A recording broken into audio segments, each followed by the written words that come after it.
In the turbulent history of post-colonial Africa, many authoritarian big man rulers met dramatic and often violent ends. Some died in blaze of glory shootouts or mob uprisings, while others succumbed to illness in lonely exile or prison. This is 10 infamous African dictators, and the fate that ultimately caught up with each of them. From brutal tyrants overthrown by coups to iron-fisted rulers humbled by age and illness, their final moments were as telling as their regimes. Each segment immerses you in the last chapter of one dictator's life, the cause, date, location, and political context of their death. These true stories illustrate how absolute power can lead to an unforgettable end, whether by assassination, execution, or quiet expiration. Now, let's journey through the final days of 10 notorious African strongmen. Welcome to the world of research. Welcome to the large family of WIN, Wisdom in Narrations.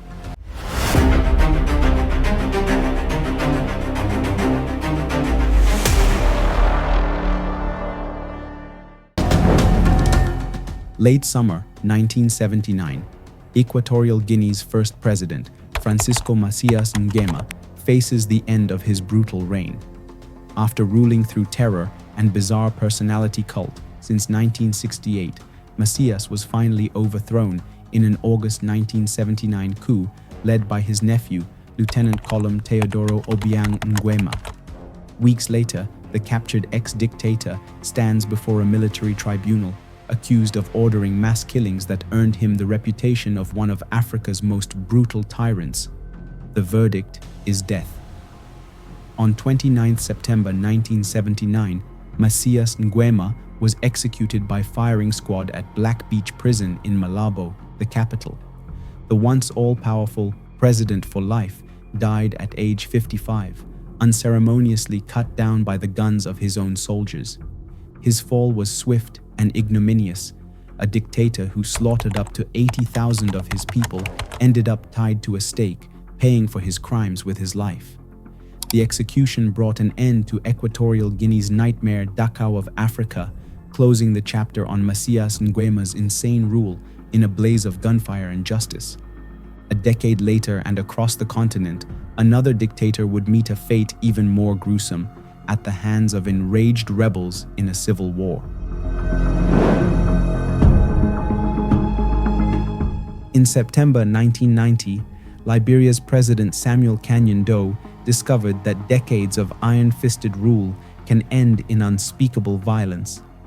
Doe had seized power in a bloody 1980 coup and ruled through autocracy and ethnic favoritism. But when a civil war erupted in 1989, rebel factions closed in on him. On September 9, 1990, Doe was captured by a rebel leader, Prince Y. Johnson, amid heavy fighting in Monrovia. What followed was a horrific torture and execution that shocked the world. In a ghastly video later broadcast, Doe, wounded and pleading for mercy, is seen being interrogated and brutalized by Johnson's fighters. They sliced off one of his ears and beat him mercilessly as the president begged, eyes wide with terror. By the next day, Doe was dead, his mutilated body dumped on display in Monrovia on September 10, 1990. He was 39 years old. Officially, Samuel Doe was executed by the rebels during the First Liberian Civil War. The grotesque death of Doe, Liberia's first indigenous head of state, remains one of the Civil War's most infamous episodes. A once powerful dictator died on the floor, tortured on camera, marking the violent demise of a regime and a chilling lesson in karma. While Doe's end was exceptionally brutal, other dictators would later die more quietly, felled by age and illness. But first, another ruthless ruler was toppled and faced judgment in the mid-1990s.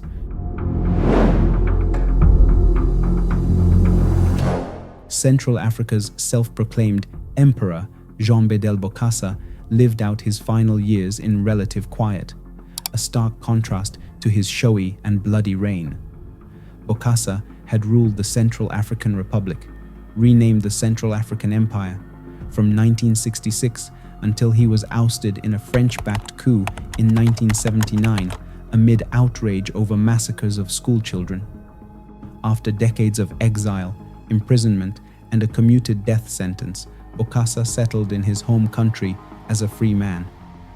On 3 November 1996, the 75-year-old Bokassa died of a heart attack in Bangui, the capital. He passed away in a local clinic after years of ill health, including a stroke in 1995. The once notorious dictator, accused of cannibalism and brutal executions, thus died peacefully in his bed. The political context was ironic. Bokassa had been rehabilitated by some in Car and even hoped for a comeback in politics, but fate had other plans. His death from natural causes denied many victims the chance to see him fully punished. Still, the end of Bokassa's life closed the saga of the cannibal emperor. The dramatic fall from a diamond-decorated imperial throne to a simple hospital deathbed underscored how absolute power can evaporate, leaving only an old man succumbing to mortality.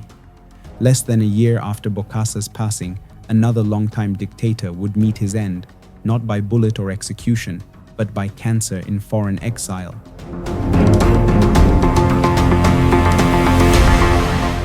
September 1997. In a marble villa in Morocco, the once mighty Mobutu Sese Seko lay dying. Mobutu had ruled Zaire, now the Democratic Republic of Congo, for 32 years of kleptocratic tyranny until a rebellion forced him to flee in May 1997. Just 3 months after being ousted, he succumbed to terminal illness in exile. On September 7, 1997, Mobutu died of prostate cancer in Rabat, Morocco, at the age of 66. He had been receiving treatment at Mohammed's V military hospital for advanced prostate cancer, which had caused internal bleeding. Surrounded by family at his bedside, the man who once styled himself the all-powerful warrior was defeated by a disease he could not conquer. Mobutu's death came quietly. No coup, no gunshots, just the faltering heartbeat of a sick old ruler. It marked the final fall of a Cold War-era strongman. In Zaire, Mobutu's downfall and passing symbolized the end of an era. A 32-year reign ended by rebellion and sealed by cancer. Having stolen billions and crushed dissent, Mobutu died a disgraced exile, denied even a burial in his homeland. The dramatic contrast is striking. The leopard-hatted dictator who once clung to power with an iron grip ultimately wasted away in a hospital bed, far from the country he had dominated for decades. The 1990s also saw Nigeria's feared military ruler meet an abrupt end under mysterious circumstances, proving that even dictators in power are not invincible.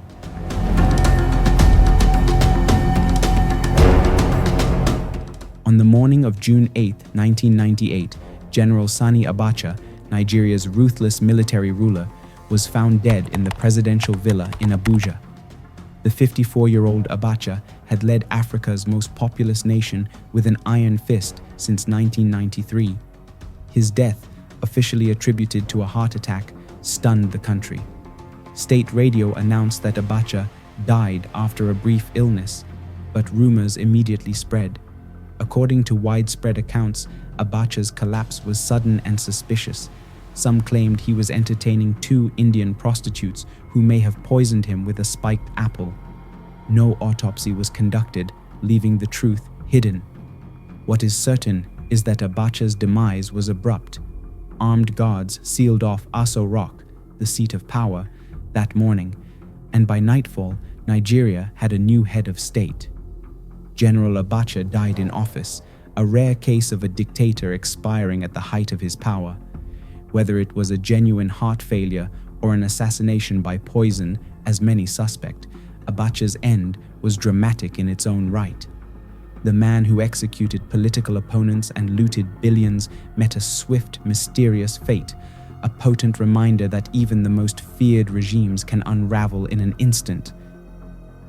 Nigeria heaved a collective sigh of relief as the dark chapter of Abacha's rule closed with his unexplained final breath.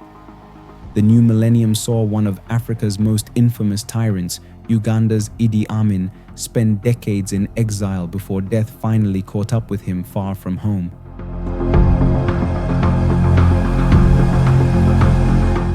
In a hospital in Jeddah, Saudi Arabia, Idi Amin Dada, the butcher of Uganda, spent his final days on life support, a far cry from the swaggering general who once terrorized a nation.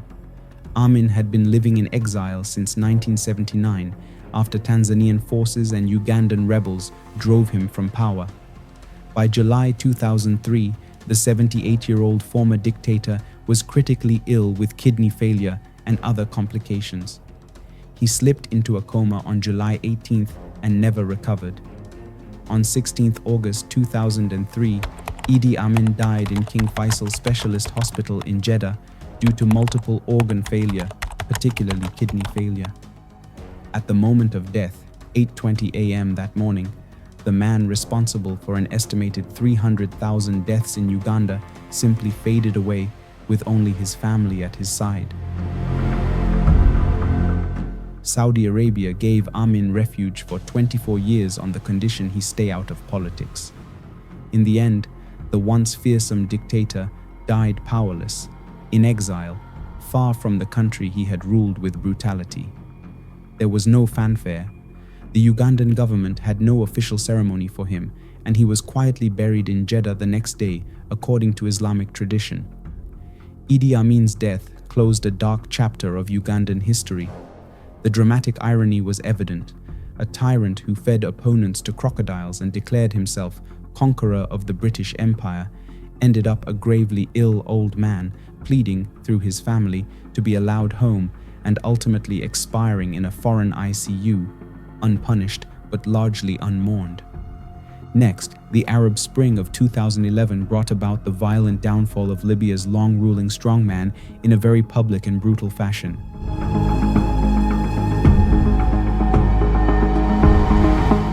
October 20th, 2011, Libya's capital Tripoli is free, and the last battle rages in Sirte, where Muammar Gaddafi, Libya's eccentric dictator of 42 years, is making a desperate last stand.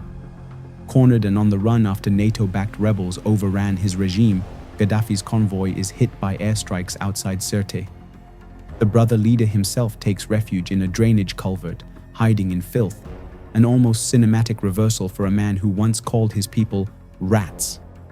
Around midday, rebel fighters find the 69-year-old Gaddafi cowering in a pipe. He emerges wounded and dazed, whispering, "What did I do to you?" As youths grab at him, chaos ensues. Fighters drag him onto a truck hood, beating and mocking him. In the chaotic minutes that follow, Gaddafi is beaten, stabbed, and then fatally shot. The exact circumstances of his death remain somewhat disputed. Libya's new authorities claimed Gaddafi was caught in crossfire and died from a gunshot wound en route to the hospital. However, graphic cell phone videos show rebels brutally assaulting the captive dictator and apparently executing him at close range. By that afternoon, Gaddafi's bloodied body lay in the dirt, and Libyans were shouting in celebration. The official date of death was October 20th, 2011, near Sirte, marking the dramatic conclusion of Libya's revolution. The once bold King of Kings, who ruled by fear, met a violent, humiliating end at the hands of his enraged subjects. His death scene, beaten by a mob and shot point blank, became an enduring image of the Arab Spring's turmoil. Thus ended Gaddafi's 4-decade rule, in a drainage ditch, pleading for mercy, and then silenced by the very rats he had disrespected. As the 2010s continued, other long-entrenched African leaders fell from power. One of them, Zimbabwe's Robert Mugabe, lived to see old age but died in exile of illness, 2 years after a coup ended his reign.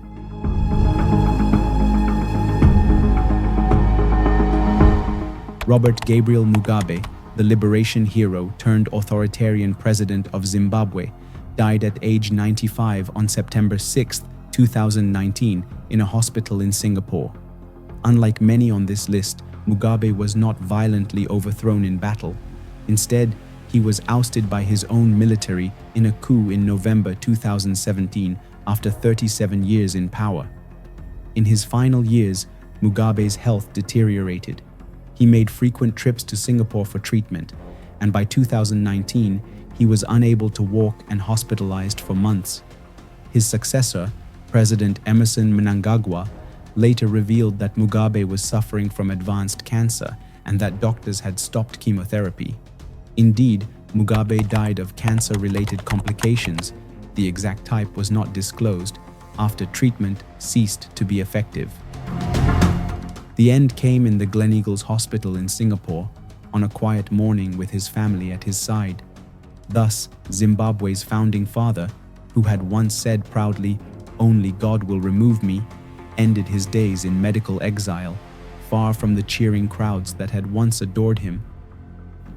Mugabe's death was peaceful but poignant.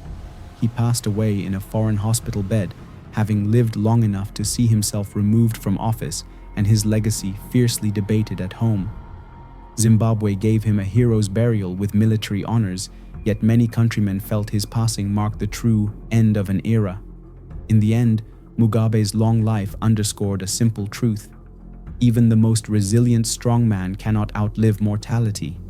After decades of dictating his nation's fate, he succumbed to natural causes, closing the chapter on one of Africa's most controversial leaders.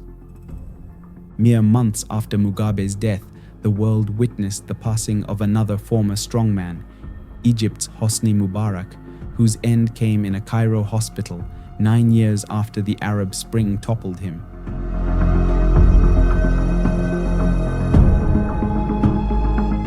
On February 25, 2020, Hosni Mubarak, the former president of Egypt, died at age 91 in a Cairo military hospital.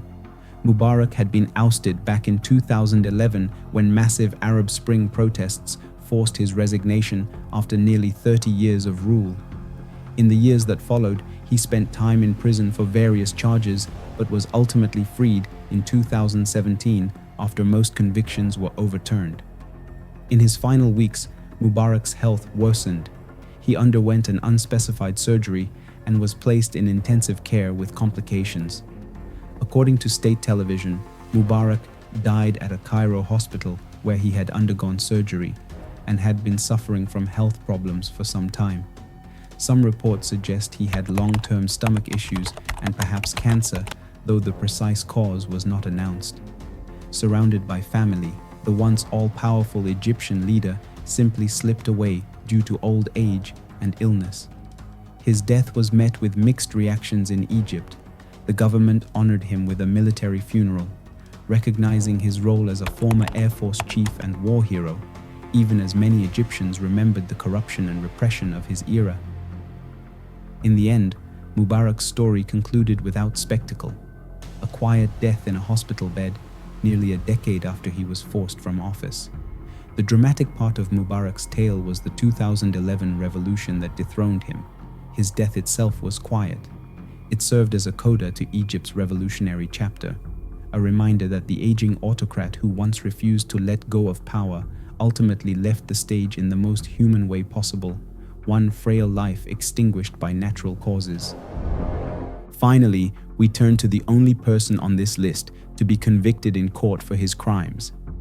In 2021, Chad's ex-dictator Hissène Habré, serving a life sentence, died in custody, felled by a global pandemic.